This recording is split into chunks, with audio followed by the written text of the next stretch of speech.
Hospice is a covered benefit that's usually covered by Medicare, Medi-Cal, and a lot of commercial insurance companies. What differentiates it is that it is for anyone with a prognosis of 6 months or less. One of the things we were talking about earlier was that in many countries there's no difference between the two. It's all just one kind of streamline. And that's really how it should be, but unfortunately in this country, because Medicare initially decided to make hospice a benefit, then it kind of gave parameters of time. Which unfortunately has left out the whole palliative care piece because there's actually no reimbursement for palliative care right now. One of the only ways of reimbursement is actually either physicians or nurse practitioners billing or institutions supporting the salaries of the people on the team, which usually consists of a physician, nurse, social worker, and chaplain.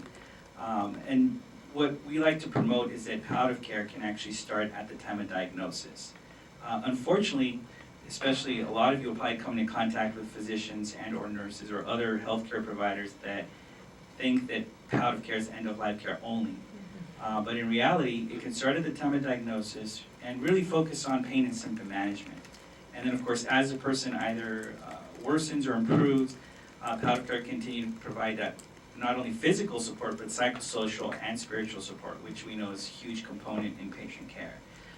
So again, palliative care is really for anyone diagnosed with any type of chronic debilitating illness. And then they can either transition into hospice care, or what we've talked about before is they can even become what we call a survivor of cancer. And the great thing is that Lance Armstrong has put out tier 1 recommendations for survivors, and pain and palliative care is still included in those. So that's another piece that we can say palliative care is not just end-of-life care, it's even for survivors who have had surgeries, chemo, radiation, are left debilitated with neuropathies and things, and even still have psychosocial and spiritual issues, even despite quote-unquote being cured. So that's kind of a brief summary of the two.